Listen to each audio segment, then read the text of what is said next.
Welcome, everybody, to Easy Fix, episode 2 here in June of 2024. Real quick, if you're interested and you're not a member of Copy Chief, go to copychief.com. Join.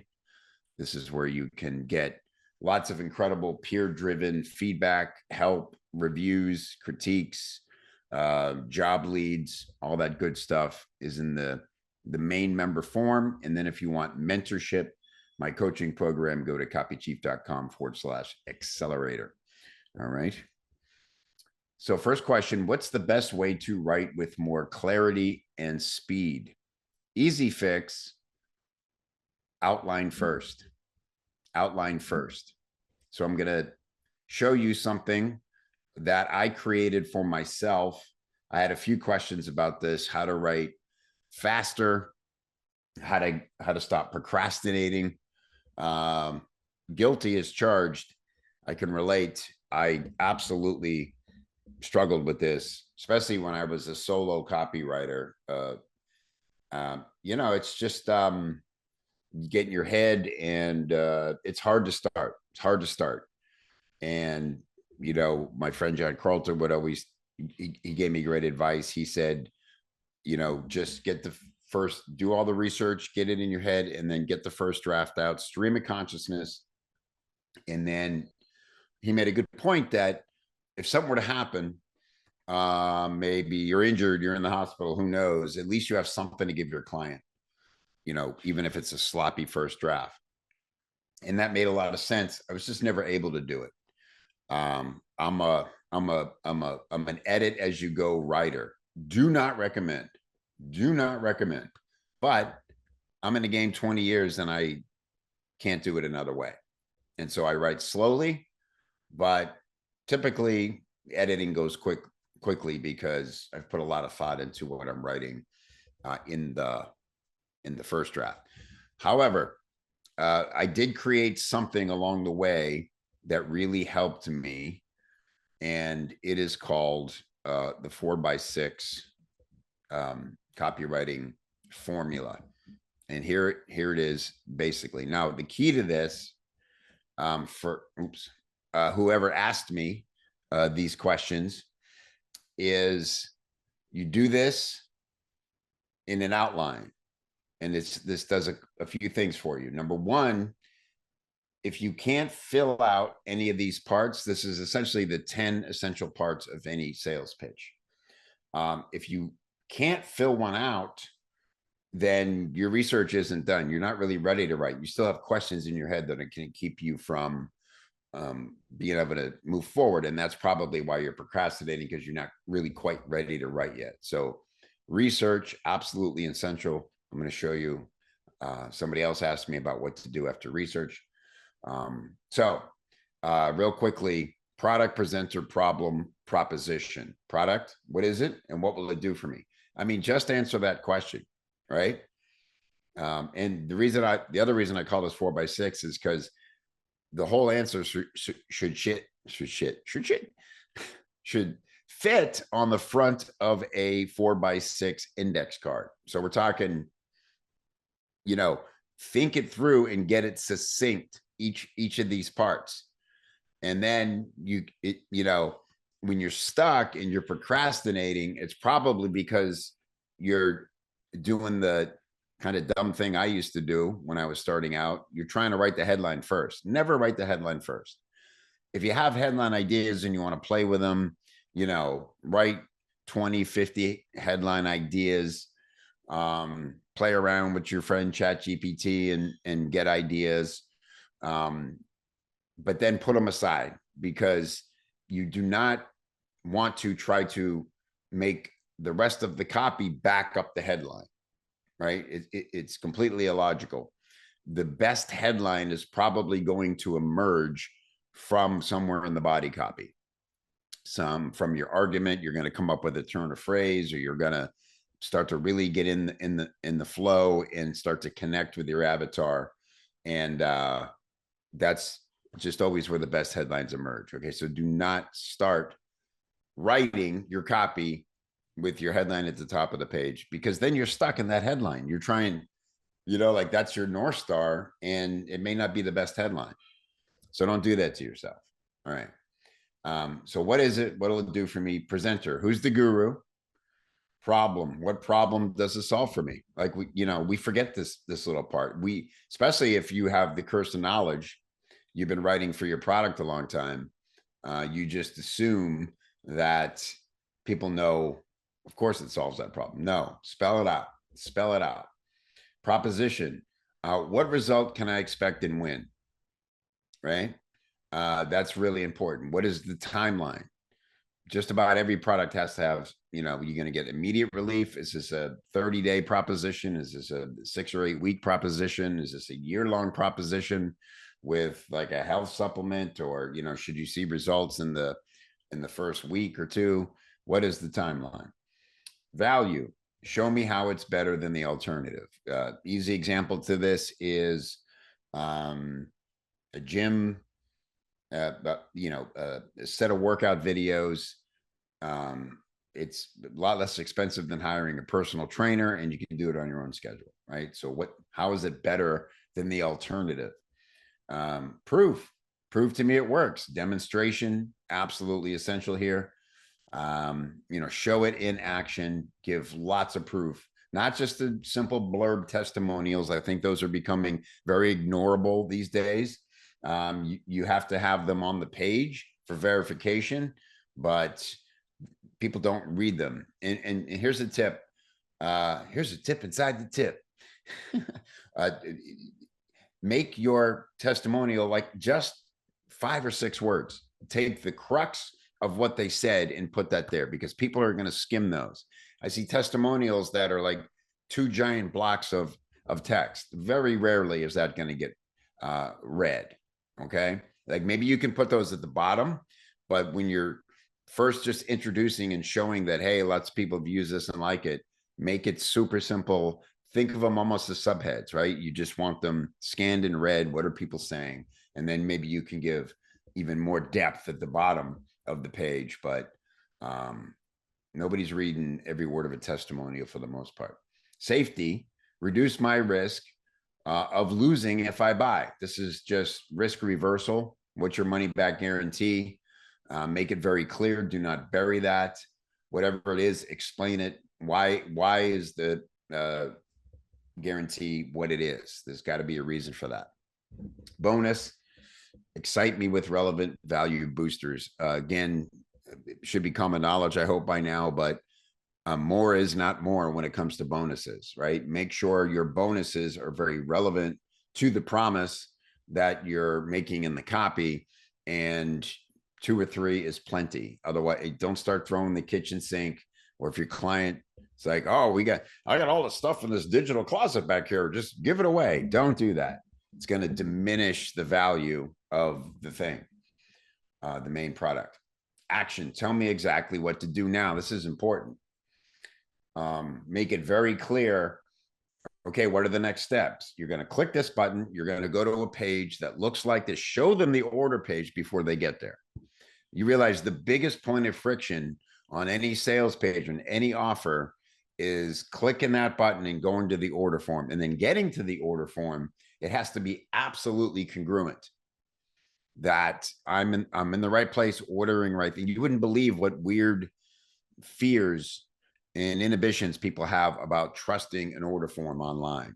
So make sure that like the colors match, the product names match. Don't use an order form from some other thing. Make sure the bullets outline exactly what's in the offer, all those things. And then knock them off the fence. The crossroads close is a great one for this. Classic. You could, what are your choices? You could do what you're doing now and get the same result, which is no result, which is why you read this whole page. Or you could take the next step and go on this journey with me and finally get this problem solved. All right. That helpful? Let me see in the comments. Thank you, Joe. Yeah, the Halbert research method is really great. Was that helpful for everybody? Let me know. Tell me in the comments. I need to see you. I used to be a comedian. I need audience feedback. Let me say I won't move on. All right. You're welcome, Bryce. Okay, thank you. Thank you. Sorry to make you guys get up from the couch. Hopefully you're watching me on the big screen. Am I competing with Jeopardy? You have me on one screen and Ken Jennings on the other. It's 7 p.m. It's Jeopardy time here in the US. All right, here we go. Next. About what's the fastest structure in writing copy after research? After research. All right, for this, again, I'm going to give you a really easy, quick version of a pretty thick. This is from one of our trainings inside a Copy Chief. This is where I walk you through the advanced copywriting blueprint, and as you can see, there are many steps. But you know, obviously, you start with a product, and then research the product, the company, the customer profile, the market, the competition. So if you've done all this research, you're pretty ready to start writing at this point. Yeah. Customer's journey. What is their problem? What solutions do they search for? What do they actually engage with when they're looking for those solutions? Will they subscribe to you? So, you know, if you're identifying the problem, offering a solution, are you getting engagement? Is it resonating? Will they subscribe and sign up for a better look at more of your solution? And then will they purchase? This is, you could spend the rest of your life trying to master this, and many people do in marketing. But again, when you're writing, you make sure that if it's a brand new product, you don't have this kind of insight, but you have to think this through. Right now, what journey are we going to take them to convince them to I'm sorry, horrible word, bad word in copywriting, never convince, compel them that they can trust our solution. And then 4x60 ad, which I just showed you, right? So when you've done these things, you're ready to 4x60 ad, and now you're really ready to write. This is where you can start with your big idea gathering. You know, a list, right and left brain. You want all your practical, logical reasons for them to buy, the features, the benefits, the things. And then on the right is like your super creative brain. And it's just like anything that's on your mind, anything you're interested, anything you think is relevant and adjacent to this product, just really like almost a stream of consciousness list of all the things in your zeitgeist or in the zeitgeist of this product world. And then you kind of sit back and just start looking for connections, right? Again, your research is going to serve you well here. And then framework, big idea, objections. This is a big one. Benefits, subheads, voice, dialogue generator. So again, these are all other tools we have for you as members of Copy Chief. But once you have your big idea, you want to start listing out all the objections that somebody might have to buying. Now, a lot of the great copy comes from the objections. And then if you guys are familiar, Joe Schriefer has a great training in Copy Chief called copy boarding. And then he shows a great trick for once you get all the objections, you flip those objections and turn them into benefits. Okay. And then you write those as subheads, and that kind of outlines, frames your argument in the copy. Make sure the voice is on point and consistent throughout the copy. This is where ChatGPT goes out the window. It's not going to nail the voice of your guru or whoever your client is, whoever you're writing as. And then we have a cool thing called the dialogue generator, where you can take actual dialogue from your market and put it into a bunch of different headline formulas. Works great for subject lines as well. And then, you know, you want to kind of have your platform template, meaning, you know, what's your platform? Is this a text sales letter? Is this a video sales letter? I always like to write the big piece first. I always say go deep and then go wide, right? So focus all your energy in the beginning on the main thing, and make sure you only work from the final draft when you're crafting emails, when you're crafting social media posts and all the other platforms, so that it'll be consistent, right? If you try to write the asset copy first and then kind of change your argument or change some phrasing in the main sales letter, What are we going to have? Disconnect. It's not going to be congruent and people are going to be confused, right? So get the full sales argument down first. Let me get some light here as the sun fades here in the east. Okay. And then of course, after you have your first draft, now it's time. Nobody writes alone. Time to get some peer review. Filter the feedback you get through your own instincts. Those will develop over time. You know, you don't have to take everybody's advice. Just, you know, when you have an aha moment, when somebody gives you some feedback, that's probably good advice. If you're skeptical and not sure, then you know, you don't have to use it. Filter it. And the more you get feedback and the more you get reviews from people, the more your filter will strengthen and develop. Then you look to get the final draft. Always approve the design. So ideally, you're working with the designer, talking to a designer about how the page is supposed to look, and make sure that you see that they're bringing your vision to life on the sales page and not going designer crazy and making your copy like a neighbor to the design, right? Not good.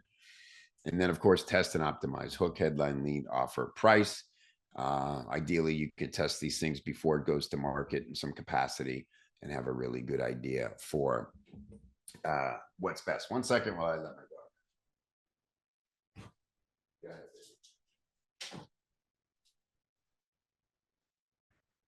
Beagles have no concept of live streaming. All right. Again, let me check in with you guys. Yep. Good, helpful, good, digging it, feeling it. Yep. You're welcome, Joel. Glad it's resonating. Okay. Awesome. Yes. When you go into Copy Chief and you go into the training dashboard, look up copy boarding, and you'll see Joe Schriefer's training. It's timeless. It's really brilliant. All right, we're doing good. Almost at the half hour, and we're on the third question, so this is great. Could you please touch on the legal aspects a freelance copywriter should consider? Also, what is the best way to draft a contract when working with clients? For this one, I'm going to actually show you the contract I used to use. And let me just start by saying you absolutely need to have a contract. A better word now is agreement. Feels a little less formal. You don't need your contract to have a bunch of legalese. It can be somewhat casual, but this is an important question that somebody asked. What are the legal aspects? So let's start there before we get into some practical stuff. Actually, I'll just bring up and show you. There we go. Actually going to show you the contract I used to use. All right. It was pretty legal easy. Doesn't matter why. It was originally drafted when I was part of I was consulting a company. I probably wouldn't have it all this legalese there. Whereas, therefore, it's a little much. But here are the important, what is termination? May terminate this agreement at any time with or without cause upon 30 days written notice. All right, that was mine. Because somebody can't dip out at the last minute and just not pay you, right? If it hasn't been 30 days, that really doesn't happen too often, but just important to list these things out again in whatever language feels right for you and get it signed and get it agreed to. There should be no gray area about what this agreement is. Services to be provided just outlines it, obligations of the client. Now, this is really important and something I would have been very afraid to do in my early career. I very stupidly, for the first year or so of my career, did not even use a contract. Why? Because I didn't want to put friction in the way of after the moment they say yes, and then the moment when their deposit or payment hits my PayPal account. I was still getting my wheels under me, and I was like, okay, handshake, virtual handshake, person I've met for 30 minutes on Zoom. Thanks for sending me thousands of dollars. I hope we work well together. Not it's amazing that I never screwed anybody over, and nobody really ever screwed me over. It was very lucky. But let me tell you something, when you start using an agreement that has very clear language, it's the respect factor just goes through the roof for your clients. They see you as a pro. They're happy to see, oh, they know exactly how this is going to go down and lay out. Like there's no vagueness about it. It makes everything better. And it also protects you. Important things like who owns the work, right? If they pay you, they own the work. If they don't pay you, or they try to, dip out halfway through the project, you own the work, things like that. Okay. This is important. Writer shall comply with all laws and performance of this agreement. Where is indemnity? Hold on. Indemnity's got to be in here somewhere. And by the way, I'm not a lawyer, and this is not legal advice. Just let me be very clear and state that out loud. 1 second. It's really important that indemnity is the main legal protection. And oddly, it's somehow not in this draft, but just research indemnity. And basically you're saying in here, the client is responsible for what app actually sees the light of day. You're obviously not trying to break the law, but they're not hiring you to be a compliance expert. They're hiring you to be a creative salesperson. And anything that feels non-compliant should be worked out way in advance of any copy going live. Therefore, the copywriter is free of any obligation. If there's a lawsuit or some kind of investigation, hey, I was just the artist, right? Indemnity needs to spell that clearly. Here we go. It is specifically understood by client that writer is relying on the accuracy and completeness of the information provided by client or client's agents, especially. So this is all the legalese, right? Carefully examine any and all facts, representations, and information in the copy, and to delete or correct any inaccuracies or untrue statements. Client is solely responsible for the factual contents of the advertising. If any legal proceeding is commenced against writer regarding the content of the copy, client will, to the extent allowed by the law, defend, indemnify, and hold writer, its principals, employees, and agents harmless regarding all claims. Okay. So, I mean, how else can you do creative work in really good copy flow systems, like say the Agora model?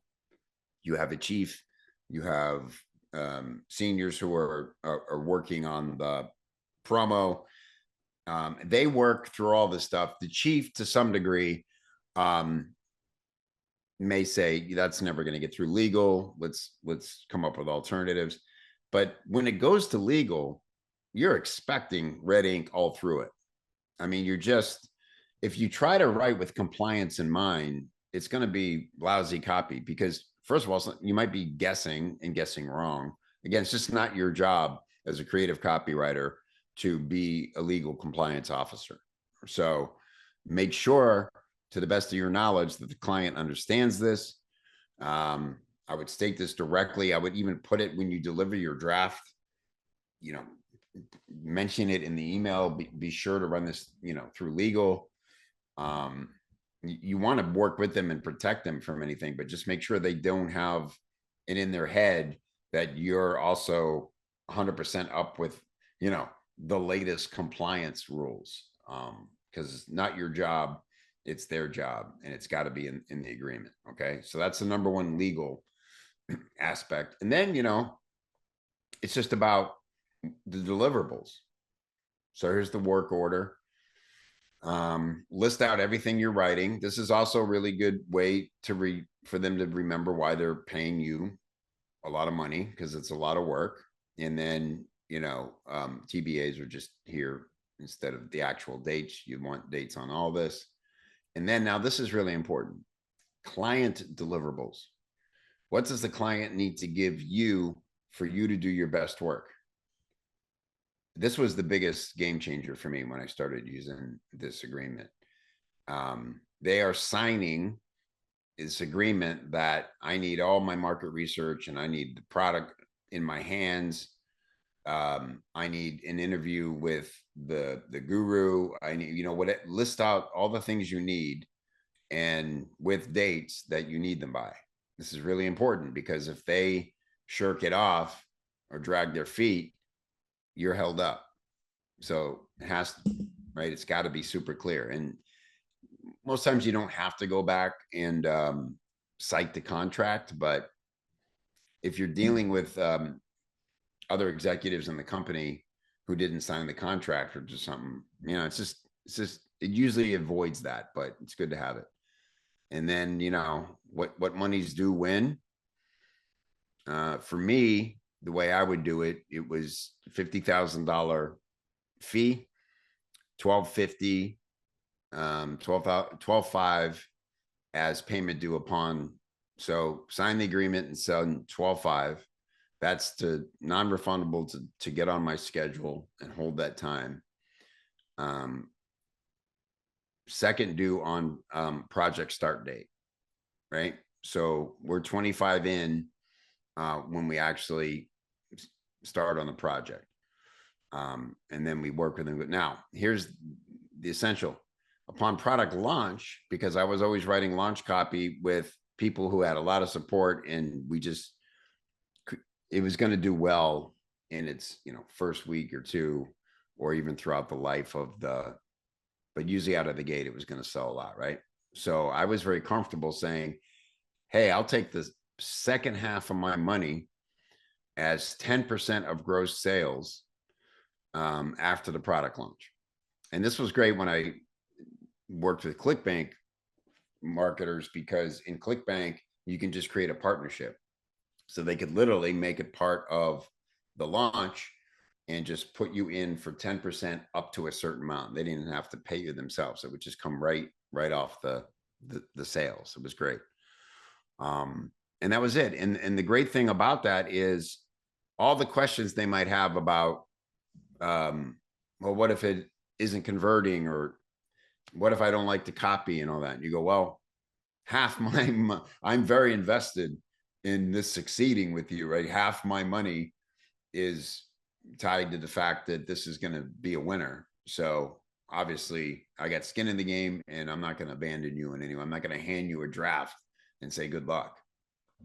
And neither are they going to drag their feet on collaborating with you to get it right. So is that helpful? That's a mind shift, and then it's a logistics shift in how you work with clients.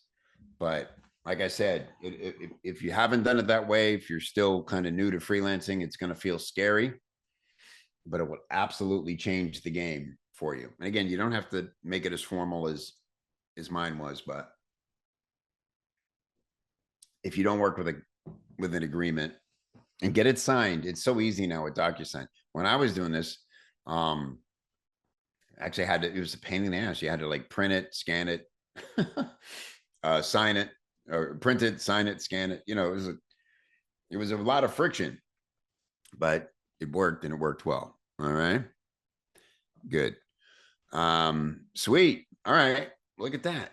30 minutes, and I answered 3 big questions. Let me go back to the spreadsheet and see a few more that you guys asked. Somebody asked if I was a thoughtful lover. I like to think so. I'm like Barry White. I like, first of all, music's very important, not to get too intimate, but gotta have some music on. Barry White's ringing. Oh baby, right? And oh, Barry, his voice would just rattle the speakers like oh baby, we've waited a long time. Just like uh, set the mood. Set the mood is all I'm saying. Yes, be a thoughtful lover. Who asked that? My thoughtful lover. Mike, with the Funny Muscle book series. Yeah, we can talk about that for a minute. That'd be interesting. You guys, my friend Mike is a great comedian. I used to tour with him, and he's now an author. He's written actually many books, including children's books. He's a very brilliant writer, and he's recently written a 3-book series on essentially how to be funny, how to develop your funny muscle. So, Mike, why don't you pop on and we'll talk about your customer journey. Would that be interesting for everybody? Let's find Mike. Mike's like, I am not in a position. Did that put you on, Mike? I think I'm on. Am I on? Wait a minute. I want to give you camera too, if I can. I might have screwed that up. Dang it. I'm shirtless. Wait a minute. More. Promote the panelists. Here we go. Oh, stay as attendee, join as panelist. There you go. Ladies and gentlemen, our next comedian from Cleveland, Ohio. He's been on the Tonight Show. This is It's not working. best part. Still behind the curtain. Now I can't even hear you. I don't know if you can hear me. Now you can't hear me? Damn it. All right, we're gonna send Mike back to There the it goes. You got it? It says you've disabled my video. Screw you, Zoom. Now I can't even find you in the thing. Cannot start your video because the host has disabled it. All right, just talk to me then. Let's hear the voice of Mike Lucas. Hey, I have an easy fix. Can you make my video work? You don't want me near your technology. I'm a thoughtful lover, but when it comes to technology, very impatient. I can't hear you, so I have to assume that you're saying. Oh, you can't even hear me? Damn. And now I can't get rid of you. This is Mike and I's relationship in a nutshell. I don't know how to get rid of you now. All right. Yeah. I can't get in. It says you've disabled it. So. Oh wait, panelist. Oh wait, here we go. Sorry, brother. All right, I'm gonna send you back. Sorry, Mike. Well, anyway, check out Mike Lucas, Funny Muscle. And if you're a copywriter, go through Mike's customer journey. He's doing ads on X and he's having trouble getting conversion, get a lot of clicks.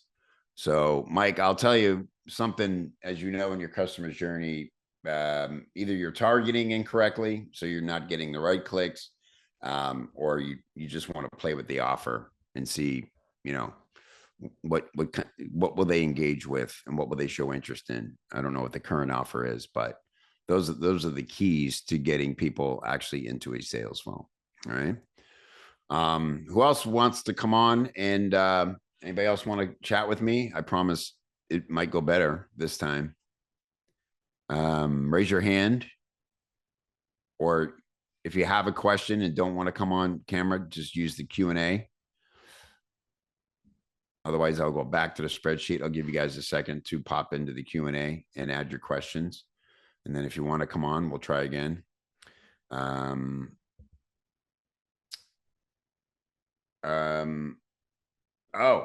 forgot. I promised to show you guys the thing I taught Taylor Welch's group.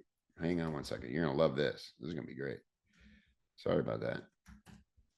Somebody asked about the, okay, here we go. Now, yes, somebody asked me if story is still very relevant. Of course, like more than ever, because there's so much noise, and just watch your own patterns and what do you respond to? Like story is always king. Story can be used so many different ways. So in every platform, it's just story's the best. And so I did a cool thing a couple weeks ago. I should say ChatGPT did a cool thing. And again, I don't know if you guys are still in AI confusion, limbo, or any of that, but if you want my assessment of where we are with AI in our world of copywriting, it continues to get better at a lot of things. It's an amazing editor. It's getting very good at,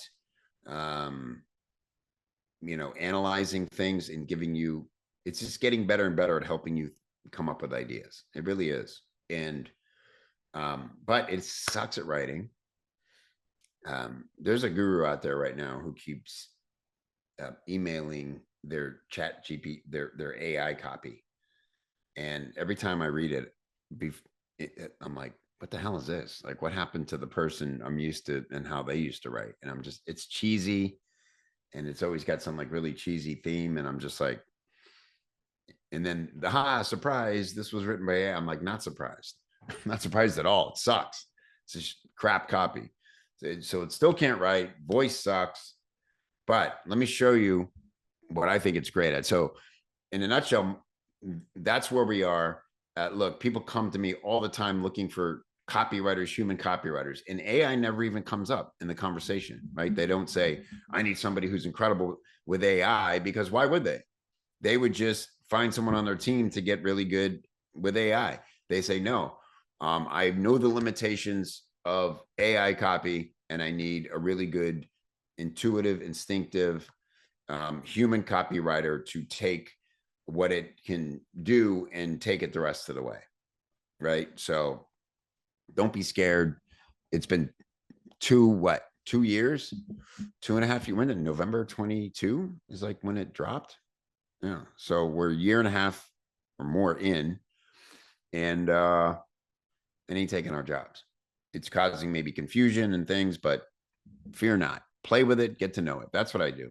Every so often, I come across something that I go, oh, I bet ChatGPT is really good at this. And then I pop it open and I see, and usually I'm a little shockingly delighted. So let me show you what I did with Story recently. Okay. Actually, you know what? Let's do this. I'm going to, let's do a live example of this. Sorry. Okay. So here we go. Your ChatGPT. All right, I'll just show you what I did. So I spoke. If you guys know Taylor Welch, brilliant marketer, incredible business leader, moneymaker, great coach. I was with his mastermind group in Charleston, South Carolina. And before I came to speak there, I asked them to tell me stories. I said, the simple prompt, tell me a story about a time that you were scared to do something, but did it anyway. Just a super simple prompt, but it's going to be probably a good story because there's emotion involved, right? They were scared to do it. They did it anyway. They mustered courage. And so I got some really good stories. And the best one I thought was about a woman who went through a really tough divorce. She had 4 kids, and her husband was awful to her, and they were very involved in their church, and she just felt like an immediate outcast, right? For wanting a divorce. And so now here's the key. Let me just show you how I prompt this thing. Okay. I say, good morning. Because I like to think of it as I'm having a conversation, and so I'm very polite. I'm a very thoughtful lover when it comes to ChatGPT. And then it will say good morning, and then I just very, very clearly tell it what I would like to do. I'm working with a group of business owners to help them improve their stories. They've given me them to me in text format. If I share them with you, can you take their same words and rearrange them into proven story formulas? Now, this is so critical. They're same words. You have to tell it and instruct it not to stray from the material you give it. Okay. And then it won't. Absolutely. I can help with that. Please share stories with me and let me know which story formulas you'd like to use. Here's some common ones. Boom. I mean, split second. Hero's Journey, 3-act structure, Pixar formula, which I wasn't even familiar with because I haven't read Creativity Inc. yet, sitting on my shelf there. The story spine, problem solution. So I say, ooh. I said, let me put the stories in, and then let's use 3-act structure. So I take the exact words that were given to me in this story. And thank you for sharing the story. Here's the revised version using the 3-act structure. I mean, and I checked it. It added only enough words to put it into context for the structure, right? It didn't add any facts that weren't there. It didn't invent things. It didn't hallucinate, as we say. Set up, confrontation, resolution. Awesome. I said, great. Let's see it in Hero's Journey. And again, look, it's not a long story, but it was able to suss out where you could expand, right? All 12 steps of the hero's journey. I said, great. How about the Pixar formula? Once upon a time, every day, one day, because of that, because of that, because of that, until finally, and ever since then. Same material. Problem, solution, outcome. I said, right? I mean, pretty cool. I don't know if you're surprised, but I thought it was amazing because now what do we have here? Think about it. If we're telling story and we're using story in our copy, we have a few things. First of all, we have a whole email series. If we want to do an Andre Chaperone SOS soap opera series, if you don't know, style, where there's a cliffhanger in every email throughout a series of like 5 or 7 emails. Well, they're just like handed it to you, the outline for it. Problem, solution, outcome could be in shorter text. You might use it all together. I mean, it's just awesome. You know, by the way, copywriting tip here. The key with story, don't just use it flippantly and oh, just put a little story or just put it in the bio. No, like go deep on the story and then refer back to it at strategic places throughout the campaign. Because if it's a compelling story, people will have that extra context of, oh, yeah, I love that story from over there. Now here's more of it here. And it shows congruency and that builds trust. It's like, oh, they keep their stories very consistent. Like, how do you know, when you meet a bullshitter, their stories don't line up. Like, you ever hang out with somebody, you know, you meet somebody who's in your friend group and you run into them like 4 or 5 times and they've told the same story, like 3 different versions of it. And you're like, I don't trust this person. Right? Okay. So that, you know, these are human instinct, little sensors we have. And this is a way for you to do the right thing with those sensors and build trust by being consistent and congruent in your story, dig? So then I said, okay, now use this material to extract and isolate the most emotionally impactful elements, most emotionally impactful. I was just talking to my friend Melanie Warren about this today, and we're talking about the right word to use here. And we agreed that impactful, it's very clear, and that's what we're looking for. Here are some of the most emotionally impactful elements. I love how it repeats back to you like a great collaborator would. Again, it's building trust by showing you it understands what you're doing. The decision to divorce, condemnation by the church, loss of social circle, financial and emotional struggle, fear of husband's reaction, support from family, financial hardship. And then she, you know, it's given quotes from the original material. Moment of realization, living in abundance, freedom of and happiness. So if you want to pick any one aspect of this relatively short story, you can just zero in on that and use.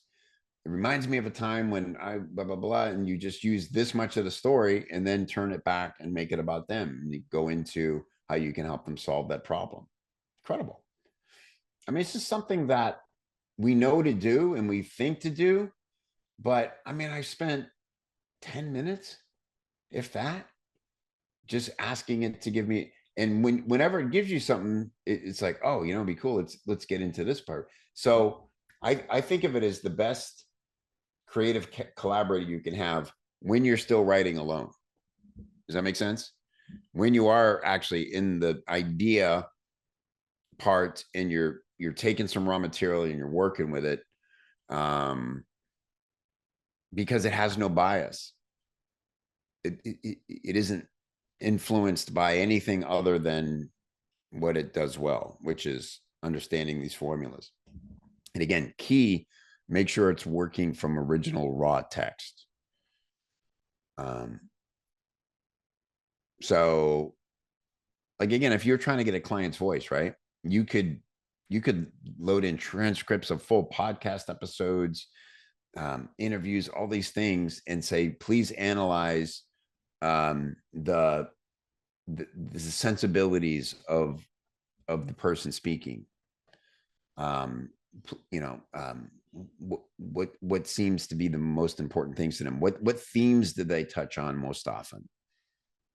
And it just, would have been before we had to sit and listen, and you still want to immerse and do all that, but it just feels now like that was limited and very time consuming. And now we can agree or disagree with what it's given us. But again, the key is if it's working from material you gave it, and it's not hallucinating and grabbing stuff from all over the World Wide Web, it's pretty accurate. And it's just a really great way to spark ideas. So it told me these, thought these were amazing, right? And I said, for me, the most impactful line is when the church ladies tell her, don't worry, honey, he'll come back. And it says, ooh, that's a very powerful and poignant moment. And then I didn't even ask it for this. Here's the isolated and expanded impact of that line within the context of your story. I mean, are you kidding me? I didn't even ask for that. I just said, as if in a conversation, well, I thought this line was, that's the line that killed me. And it's like, yes, okay, here's, right. And when the sweet little old ladies at the church who had always been part of the community looked at her with concerned eyes and assured, don't worry, honey, he'll be back. I felt a wave of frustration and despair wash over me. They couldn't understand my truth. They couldn't grasp that reconciliation was the last thing I wanted. Now, this is not how she wrote this story up in here in the raw context. But again, it's not adding any facts. It just wrote it pretty well without me asking to. So I wish I could see your faces. How do you feel about that? Is that helpful? Is that insightful? Like, it was a way to think about collaborating with ChatGPT? Because for me, it's like, story is so key, and the fact that it can understand what we're trying to do with it and isolate it and give it to us in so many other forms. It's emphasizing the human element rather than trying to replace it, right? So whenever somebody asks you or says, well, what about ChatGPT? I'm sure you guys get asked that all the time. Well, how do you feel about ChatGPT? You say, it's, as long as it's working from specific material, I find it a useful tool for coming up with ideas and expanding ways that I can use raw material. It's horrible at voice, and it's not a particularly great writer. Yeah. So there you go. I thought you guys would dig that. Yes, story, absolutely essential. And real quickly, let me get to some questions you put in. For the contract, is there the contract in Copy Chief? I believe we only shared before in the RFL program, Doyle. But I tell you what, since you're a member, if you DM me inside Copy Chief, I'll be happy to shoot you a copy. Angie, hey Angie, I got 2 leads from a conference yesterday. Awesome. One said email me with your website. That's not a great lead. The other asked for my email address. How do I capitalize on this? What's my next move? Well, The first thing I suggest is, whenever somebody shows an interest, try to connect on the spot. And like, what I like to do is say, oh, actually, you know what? Let me just shoot you. What's your email address? Let me just shoot you one right now. And then we'll have history of it and I'll follow up with you tomorrow. Because otherwise it's kind of like, oh, can I get your card? And what are the chances of hearing from somebody when they ask for your card, unless they show great interest? So I don't mean to be a bummer, but it doesn't sound like, did you have like conversations with them? Did they seem like they really needed what you have, or were they just, everybody was in make each other feel good mode? You can answer, Angie, if you want, in the comments. Again, I'm not trying to be negative. I don't know how you follow up when somebody said, I'll get in touch with you and you have no way to contact them. Okay, they both need help. I mean, if you can remember their names, and if the conference has like a list of attendees or something, maybe you can follow up with them. I would definitely follow up and remind them, because, you know, conferences are a great way to connect with people. They're very difficult to keep a connection because everybody's in the moment, but everything feels great. Then people get on their plane, and by the time they get home and they get back to their desk, they're just completely detached, and their brain can't comprehend everything they just did. And so follow up is really important always, and even more so after meeting somebody at a conference. So if you can find them, I would absolutely, you know, I would do. Oh, here's another great tip, Angie. When you're at a conference, and, you know, if you're friendly enough, like when I was at the Potato Welch's and I was at Jeff Walker's mastermind recently, what people do there is literally at this point, we're just tapping phones, right? If you have the latest update and sharing connections. Another cool thing to do is to take a selfie together and then text that picture to say, what's your number? I'll send you the picture. So, you know, you remember who the heck I am. It's just a great, because then when you text them again as a follow-up, they see the picture and they're like, oh yeah, that was a fun moment meeting that person. I remember that I actually want to talk to this person. Right. So do your best to make the connection in real time, like all the way. Just like any lead, you want to make, you know, if they're serious, like, let's connect and let's actually talk. You know, how's Tuesday for you? It's not weird. It's not being aggressive. It's like, you said you were interested and what I have is special. So we should plan when we're going to follow up on it. One was the VIP of marketing. The other was the organizer of the conference. Yeah. So if you can, I mean, hound them down and say, hey, remember me? Maybe send a picture of yourself. Remember, hey, it's me, Angie. We met and we talked about this. Mention something you might have connected on, and just see if they're still interested post conference. I'll let you call me Rogers. Hey, Rogers. I love your insights. My question is, how to write short, persuasive, and engaging social media content so that you can increase your followers and turn them into paid customers? That's a big question. But it really is about consistency and giving them something interesting to think about and respond to. It's good to ask for a response.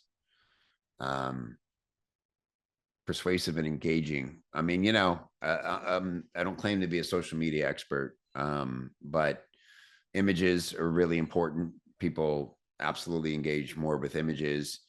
Get right to the point. Use curiosity.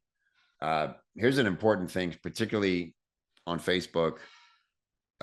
Do not put your agenda up front, because first of all, Facebook will read that and make sure nobody sees it. Make it truly engaging. Like, for instance, if you want to engage your followers, you know, who's a great example of this is Ryan Lee. You guys know Ryan Lee. He's always asking like really stupid questions that are hard to not answer. Journey versus Def Leppard, who's better? I'm like, damn it. I don't really care, but of course, Def Leppard's better. What, Def Leppard? And then you know, or first concert. It's like, I want to see who's people's first concert. Whatever it is, just So you're getting engagement is super easy for them. But you know, you get better ranking if people comment. So you just ask really simple questions and you see that you know, when you do post something that you want to get a reply to or ask people to DM you or something, again, you have to be careful because the algorithm's so good now that when you're trying to get marketing from a social media platform without paying for it, they're very happy to strike you down and make sure nobody sees that. So I'm always guessing what can I say and not say for this algorithm to not completely, you know, throttle me into the background. So I hope that's helpful. Here's some things not to do. And then, you know, Google it. What's the best way to engage? I'm sure there's lots of material out there about it. And then also use yourself as a gauge. What do you are compelled to, you know, what happens on a video thumbnail that makes you want to actually watch it? And then what did they do in the video that gets you to keep watching it? Right. And just model that. Okay. And okay. Victoria, funnelfix.pro. Yeah.